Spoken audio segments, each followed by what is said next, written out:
Your sister needs your home more than you do, my father said, looking me straight in the eyes as if he had already decided the ending of my story long before I ever walked through the front door. Nobody at that dinner table spoke. My older sister Amanda lowered her eyes for just a second before reaching for another sip of iced tea, trying to hide a smile that never quite disappeared. It was supposed to be an ordinary Sunday dinner at my father's house outside Columbus, Ohio. The smell of grilled chicken drifted through the kitchen, baseball played quietly on the television in the next room, and the evening sun spilled across the hardwood floor exactly the way it had ever since I was a little boy. Everything looked familiar. Nothing felt familiar anymore. He had driven nearly 40 minutes after leaving work because Dad insisted the family needed to discuss something important. He assumed it had something to do with his retirement plans or maybe another repair the old farmhouse needed. Instead, before dessert even reached the table, he folded his hands together and calmly announced that Amanda deserved my house. He said she had been through a difficult divorce, that raising 2 children alone wasn't easy, and that family should always help family. Then he looked at me again. You're single, Ethan. You can start over anywhere.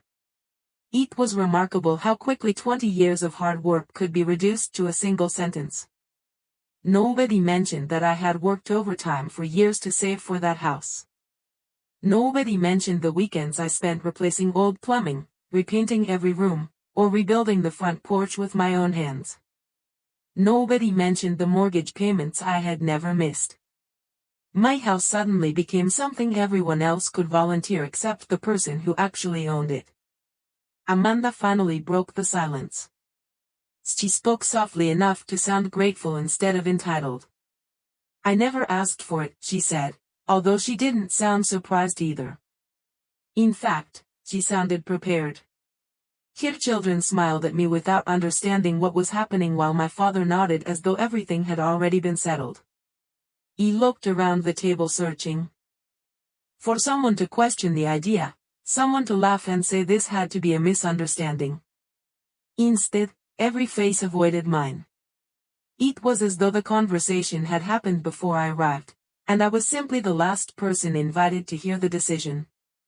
He took a slow sip of water, set the glass back onto its coaster, and forced myself to breathe evenly. Anger would only make me look selfish. Arguing would make me seem ungrateful. So I simply asked one question. When exactly did everyone decide my home belonged to someone else? My father sighed with the patience of a man convinced he was teaching his son an important lesson. Sometimes doing the right thing hurts, he said. Your mother would have wanted you to help your sister. Hearing Mom's name pulled into the conversation hurt more than anything else. She had passed away 8 years earlier, and not a single day went by that I didn't think about her. She believed fairness mattered. She believed promises mattered. Most of all, she believed that earning something gave it meaning. He couldn't imagine her asking one child to surrender everything simply because another wanted it. Still, I said nothing. He stood, thanked my father for dinner, wished my niece and nephew a safe drive home, and walked out before anyone could mistake my silence for agreement. As I reached my truck, I glanced back through the dining room window. Amanda was already talking with Dad again. She looked relaxed. Confident. Almost relieved. That was the moment I realized something none of them had considered. They believed they were discussing a house. They had completely forgotten about the promise my mother made years before she died, a promise recorded somewhere they clearly never thought to look. The drive home felt longer than it ever had before. Every familiar road seemed strangely distant, as though I had crossed into a different version of my own life during that dinner. When I finally turned onto Maple Ridge Lane, the porch light came into view exactly as I had left it that morning. The white fence still needed another coat of paint before winter. The flower beds along the walkway were beginning to bloom because I had spent the previous Saturday planting them one by one. Everything outside reminded me that this place had never appeared through luck. It had been built through years of ordinary sacrifices that nobody around my father's table seemed willing to remember. He parked in the driveway and stayed inside the truck for several minutes, listening to the engine cool. My mind kept replaying my father's words. He had not asked me for help. He had announced a decision. Somehow everyone else had accepted that my future could be negotiated without me. He stepped onto the porch and rested my hand against the old oak railing. He had sanded every inch of that wood during my first summer here. My mother had sat in a folding chair with a glass of lemonade, smiling every time I stopped to wipe sweat from my forehead. She used to tell me that a home carried the fingerprints of the person who cared for it. Looking around, I could still see mine everywhere. The mailbox that leaned slightly to the left because I had installed it myself. The wind chime my mother gave me for my first birthday after buying the property. The porch swing we assembled together only 6 months before her illness became too difficult for her to continue working in the yard. I unlocked the front door and the familiar scent of cedar and fresh paint welcomed me inside. The living room was quiet except for the soft ticking of the clock above the fireplace. He remembered carrying every box through that doorway alone. Friends offered help, but I wanted to prove to myself that I could build a life with my own hands. The first few months had not been easy. There were evenings when I ate inexpensive frozen dinners because every extra dollar went toward mortgage payments. He repaired leaking pipes after watching instructional videos late into the night. He learned how to install kitchen cabinets after making more mistakes than I wanted to admit. Every improvement became another chapter in the story of that house. My father had visited only twice during those years. Amanda had never visited until the day she needed a place to store extra furniture during her move. Yet somehow they now spoke as though they understood what those walls meant. Tome. He walked into the kitchen and noticed the ceramic cookie jar my mother had painted years ago before she passed away. She insisted I keep it because she said every home deserved something that could not be replaced at a hardware store. He smiled without realizing it. She always had a way of giving ordinary objects extraordinary meaning. He poured myself a cup of coffee even though it was already late in the evening.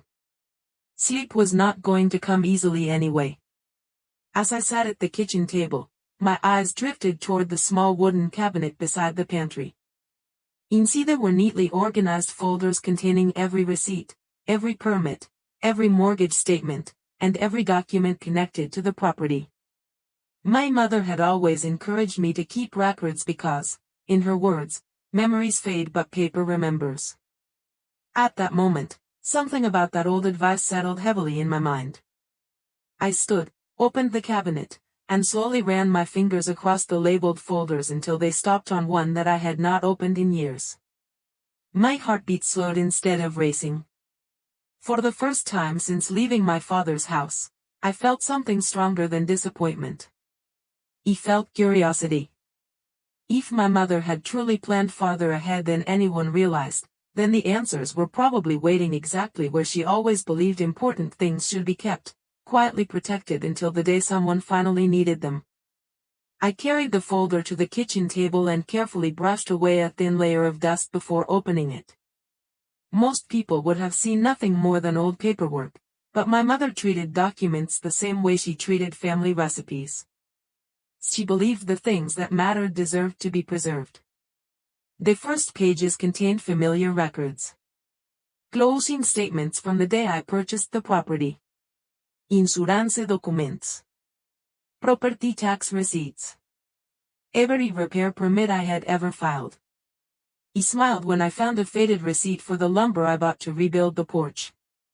My mother had written a small note in the corner with blue ink that simply said, "Worth every penny." He could almost hear her laugh. Then my phone buzzed across the table. Amanda's name appeared on the screen. He let it ring until it stopped. A few seconds later another message arrived. Dad says we should talk about moving timelines. He stared at those words for a long moment. Not whether I agreed. Not whether I needed time to think. She was already talking about moving timelines as though my home had quietly become part of her future plans. Before I could decide whether to answer, Another message appeared. The kids already love the backyard. That one hurt more than I expected. My niece and nephew were wonderful children, and none of this was their fault. They had no idea adults were making promises that did not belong to them. He placed the phone face down and returned my attention to the folder. Becoming emotional would only distract me from finding the truth. Several minutes later I reached a sealed envelope with my mother's handwriting across the front. He'd simply read, "For Ethan if questions ever arise." My heart skipped once. He remembered the day she organized these files. She had been recovering from another hospital appointment and insisted on putting everything in order herself. He offered to help, but she smiled and said, "One day you will understand why every paper has its place." At the time I thought she was simply being careful. Now I wondered whether she had seen something long before the rest of us did. He opened the envelope slowly. Inside there was a handwritten letter and a business card from an attorney named Margaret Sullivan. I recognized the name immediately because she had handled my mother's estate years earlier. The letter was not long, but every sentence felt deliberate. My mother wrote that families sometimes made decisions based on emotion instead of fairness. She reminded me that kindness should never require surrendering what I had honestly earned. Near the bottom she mentioned that Attorney Sullivan possessed additional documents connected to the property and instructed me to contact her only if ownership was ever questioned. Ownership. That single word echoed in my mind. My mother had not written about selling the house. She had not written about inheritance in general. She had specifically anticipated someone questioning who the home belonged to. He leaned back in my chair, trying to remember whether my father had ever mentioned meeting with Attorney Sullivan after my mother's passing. He could not recall a single conversation about it. Either he had forgotten, or there were documents he had never seen. The possibility changed everything. My phone rang again. This time it was my father. He answered calmly. He did not ask how I was doing. Instead he said Amanda wanted to start looking at local schools near my neighborhood because it would make the children's commute easier. He spoke as though the decision had already become practical instead of personal. He listened without interrupting until he finally paused. Then I quietly said, "Dad, before anyone makes plans for my house, I think there are some documents we all need to understand." There was a long silence on the other end of the line. He finally answered with quiet confidence. "There is nothing left to understand, Ethan." He thanked him for calling, wished him a good evening, and ended the conversation. As I looked back at my mother's letter, I realized something important. My father believed the story was already over. He had only just discovered the first page. The next morning I left the house earlier than usual, but instead of driving toward my office, I headed downtown to the brick building where Margaret Sullivan had practiced law for more than 30 years. The city looked ordinary. People hurried toward coffee shops, delivery trucks blocked narrow streets, and office workers crossed intersections without noticing one another. It amazed me how the world could continue so normally while a family quietly came apart over something as simple as the meaning of a promise. Margaret's receptionist greeted me with a warm smile and asked me to wait for only a few minutes. The waiting room walls were covered with framed photographs of local charities and community events. My mother appeared in one of them, standing beside Margaret at a fundraising dinner nearly 10 years earlier. Seeing that picture made everything feel less uncertain. My mother trusted this woman enough to leave her name inside that envelope. I hoped. She had known exactly what she was doing. Margaret walked into the lobby carrying a slim leather folder before I even introduced myself. She recognized my last name immediately. "Ethan," she said gently, shaking my hand. "Your mother told me that one day you might come through that door, although she hoped you never would." Those words settled over me like a weight. She led me into her office, closed the door, and waited patiently while I handed her the handwritten letter. She read it once, nodded quietly, and placed it beside another folder that had already been sitting on her desk. "I have been keeping this for many years," she said. "Your mother instructed me not to release it unless someone challenged your ownership of the property." He felt my pulse quicken, but I remained silent. He had learned over the last 24 hours that listening carefully revealed far more than reacting emotionally ever could. Margaret opened the folder and removed several neatly organized documents. None of them looked dramatic. There were no bold headlines or oversized seals. They looked like ordinary legal papers, the kind most people would overlook without a second thought. Yet my mother had believed they were important enough to preserve for nearly a decade. Margaret explained that before my mother became seriously ill, she had updated several estate documents after speaking with a financial planner and a real estate attorney. She told me my mother worried less about money than she did about fairness. She wanted every child to stand on his or her own accomplishments instead of depending upon pressure or guilt. Margaret slid one page across the desk toward me. It confirmed that my mother had provided the original down payment as a documented gift solely to me and had also prepared a signed affidavit explaining exactly why. She wanted there to be no future misunderstanding about her intentions. Another document described the house as an independent asset that reflected my own financial responsibility after the initial gift. Every mortgage payment, tax payment, improvement, and maintenance expense had come directly from me. There was no shared ownership. No hidden claim. No unfinished transfer. Everything had been documented with remarkable precision. Margaret looked at me kindly before speaking again. "Your mother knew that memories become arguments after enough years pass. She believed paperwork should protect people from those arguments." He sat quietly, reading each page twice. Suddenly my father's confidence made more sense. He had probably remembered helping my mother discuss family finances, but he clearly had not known every decision she finalized afterward. If he believed sentiment could outweigh documentation, he was about to discover otherwise. Before I left, Margaret handed me certified copies of every relevant document and suggested that I keep the originals exactly where they had been stored all these years. As I placed the folder carefully into my briefcase, my telephone vibrated again. This time it was a photograph from Amanda. She and the children were standing in front of a furniture store, and beneath the picture she had written only one sentence. "I think this sofa would look perfect in the living room." For the first time since that Sunday dinner, I did not feel hurt when I looked at her message. He simply realized she had already started decorating a future that legally did not belong to her. For the next several days I said almost nothing to anyone in my family. That seemed to confuse them more than if I had argued.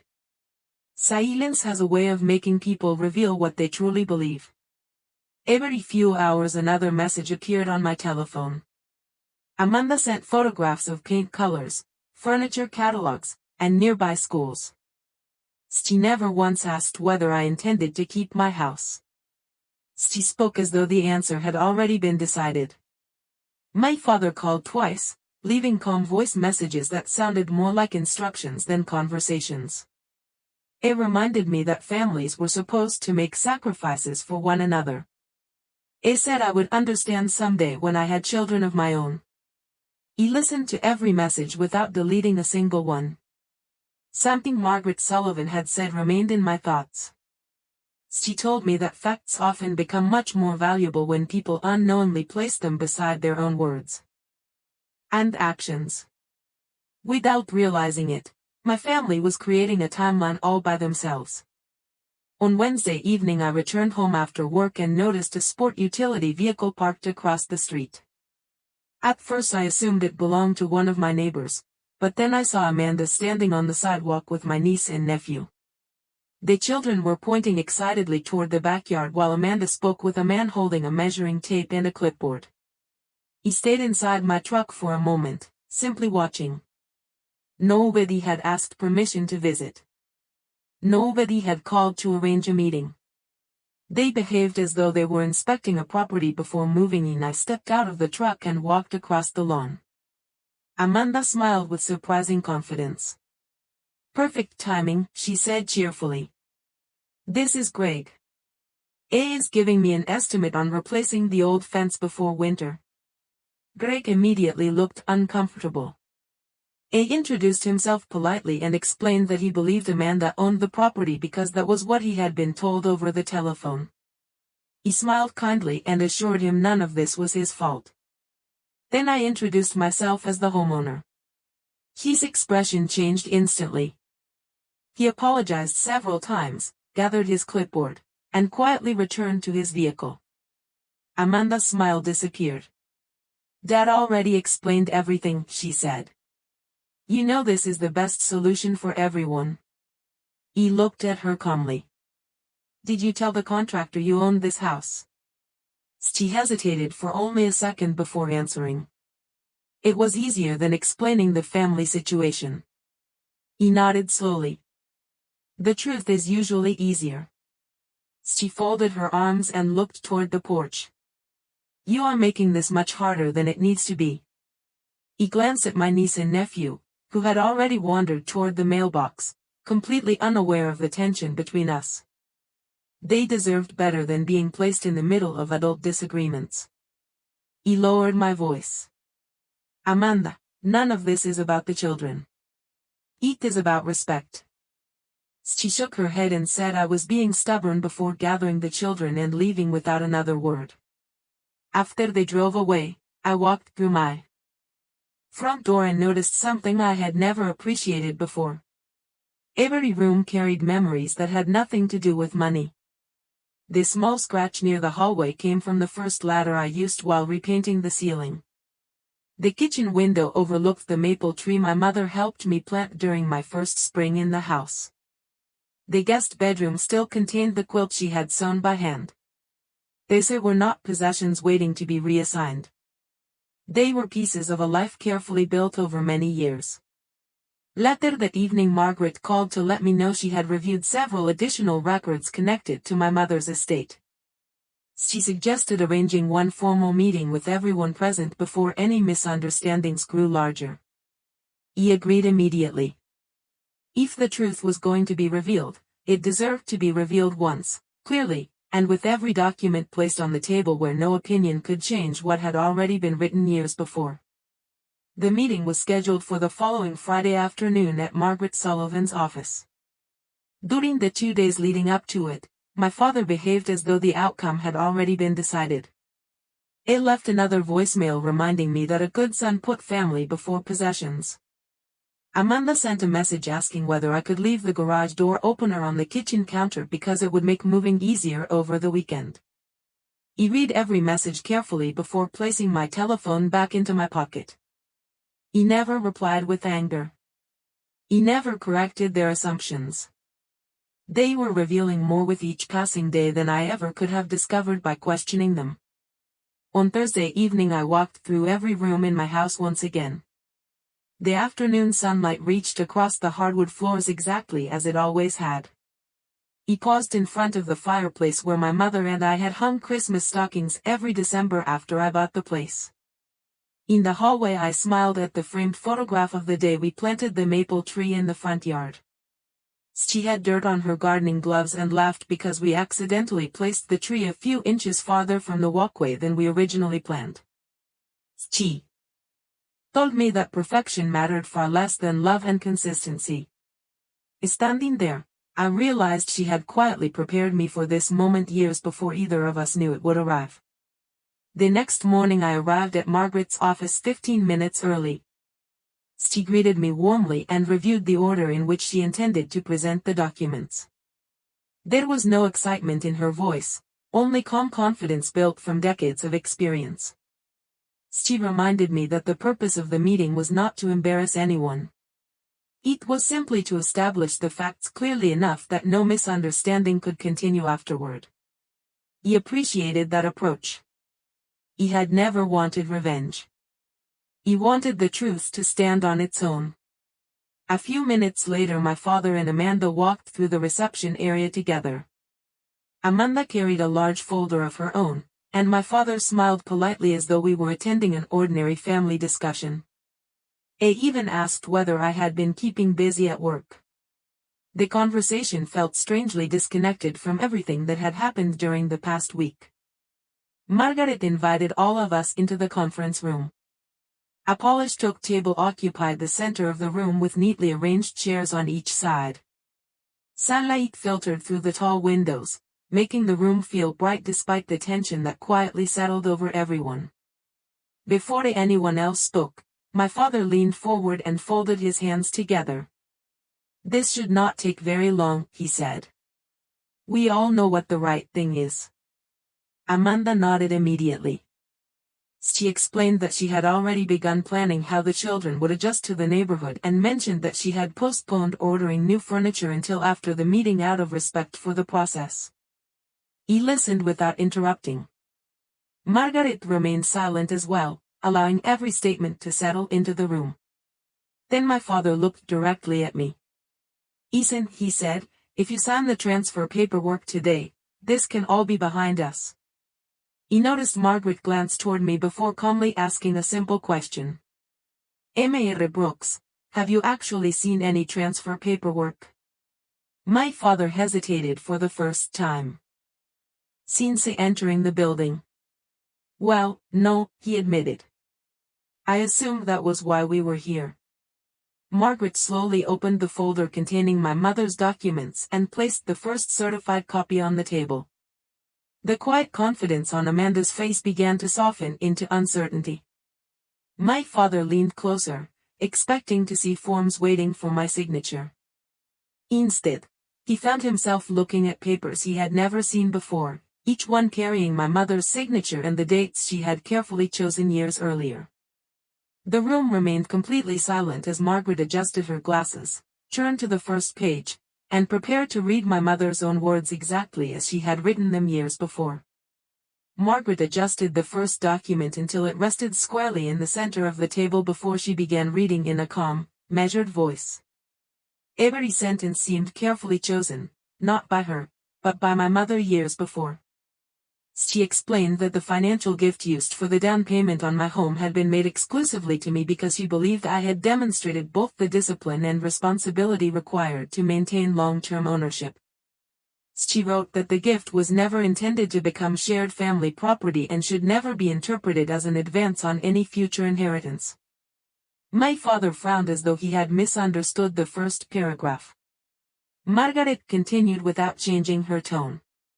She read the attached affidavit in which my mother explained that every mortgage payment, every property tax payment, every insurance premium, and every improvement to the home would belong solely to the person who made those investments. Since every payment had come from my own accounts, the property remained entirely mine without condition or obligation. Amanda shifted uneasily in her chair. She reached for the stack of papers in front of Margaret, but Margaret gently slid the documents back toward herself. "There are certified copies for everyone once we finish," she said politely. My father cleared his throat. "There must be something else," he insisted. Her intention was always for this family to help one another. Margaret nodded respectfully. She addressed that as well. She turned another page and continued reading. My mother's words were unmistakably clear. She wrote that generosity given freely was an act of love, but generosity demanded through pressure was something entirely different. She hoped her children would support each other throughout life, yet she never wanted one child to surrender years of honest work simply because another faced hardship. She believed compassion should never erase personal responsibility. The room became so quiet that I could hear the ticking of the clock hanging on the conference room wall. Amanda finally spoke. "She never told me any of this." Margaret looked at her kindly. "No, she did not. She instructed me to keep these documents confidential unless ownership of the property was ever challenged." My father slowly removed his glasses and stared at the tabletop. His confidence had disappeared, replaced by genuine confusion. "Why would she keep this from me?" he asked softly. Margaret answered with the same professionalism she had shown from the beginning. "Your wife told me she loved both of her children deeply. She also believes that difficult situations sometimes cause good people to make emotional decisions. She wanted written instructions to protect everyone from unnecessary conflict. Nobody argued with that. There was nothing left to debate because every important question already had an answer on paper. Margaret handed each of us a certified copy of the documents. Amanda flipped through the pages quickly, searching for something that supported the future she had already imagined. There was nothing. Every signature, every notarized page, every recorded statement pointed to the same conclusion. My mother had anticipated this exact kind of disagreement years before it ever happened. He looked across the table at my father. For the first time since this ordeal began, he finally met my eyes instead of looking past me. There was no anger in his expression now. Only disappointment, though I could not tell whether he was disappointed in me, in himself, or in the realization that he had misunderstood my mother's wishes all along. Amanda quietly closed her folder and folded her hands together. The certainty she carried into the meeting had completely disappeared. Nobody spoke for several long moments. Finally my father let out a slow breath and said, almost to himself, I thought I was honoring your mother's memory. Margaret closed the remaining file and answered gently, today you finally heard her own words. Sometimes honoring someone begins by listening to what they actually chose rather than what we hoped they meant. He realized then that the legal questions had all been answered, but the family questions were only beginning. When the meeting ended, nobody rushed toward the door. The legal questions had been answered, yet the silence felt heavier than any argument we could have had. My father remained seated, staring at the certified copies in front of him as though reading them a second time might somehow change the words my mother had written years before. Amanda slowly gathered her papers but made no effort to speak. The confidence that had carried her through the previous week had disappeared, replaced by the uneasy realization that she had built plans upon assumptions instead of facts. Margaret stood and quietly excused herself, giving our family a few moments alone. She understood that some conversations belonged to lawyers, while others belonged only to the people who had to live with the consequences afterward. My father was the first to break the silence. His voice sounded older than I remembered. He admitted that after Amanda's divorce he had become consumed with finding a way to make her life easier. Watching his daughter struggle while raising two children had filled him with guilt, and somewhere along the way he convinced himself that helping one child justified asking another to sacrifice everything. He said he never intended to hurt me. He believed him. Intentions and outcomes, however, are rarely the same thing. Amanda finally looked toward me. She admitted that when Dad first suggested the idea, she resisted for only a moment before allowing herself to believe it could actually happen. Once she imagined a fresh start for her children, she stopped asking whether it was fair. She only asked whether it was possible. Then she apologized for visiting my property without permission, for speaking with contractors, and for acting as though the decision belonged to everyone except the person who owned the house. Her apology was quiet. It did not erase what had happened, but it sounded sincere. He took a slow breath before answering. He told them I understood why Amanda wanted stability for her children. He understood why my father wanted to protect his daughter. What I could never accept was being treated as though years of work, sacrifice, and responsibility could simply be reassigned because someone else believed they had a greater need. My mother had never taught us that fairness meant taking from one child to comfort another. She taught us that helping should always come from generosity, never from expectation. My father lowered his head and nodded slowly. He admitted he had spoken about my home as though it belonged to the family instead of acknowledging that I had earned it myself. Hearing those words mattered more than I expected. For days I had wondered whether anyone would truly understand why this hurt so deeply. Now I could finally see that my father was beginning to understand. Before we left, Margaret returned to the conference room carrying one final envelope. She explained that my mother had also written a short personal note to be shared only if a disagreement over the property was ever resolved peacefully. She handed the letter to me but encouraged all of us to hear it together. He unfolded the page carefully. My mother's handwriting immediately brought back memories of birthday cards, grocery lists, and holiday recipes. In just a few sentences she reminded us that a family's greatest inheritance was not land or money but trust. She hoped her children would never allow possessions to become more valuable than their relationship with one another. She also wrote something that stayed with me long after we left that office. She said that boundaries protect love because resentment eventually destroys it. As we walked toward the parking lot, nobody mentioned moving trucks, contractors, or furniture ever again. Instead, my father quietly asked if he could visit my house. Sama son, not to discuss ownership, but simply to sit on the porch where he and my mother had once shared countless summer evenings. For the first time since that difficult Sunday dinner, I believed healing might actually be possible, provided every one of us learned to respect the difference between helping someone and taking from someone else.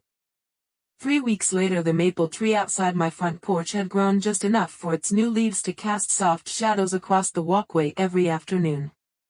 Life had quietly settled back into its familiar rhythm.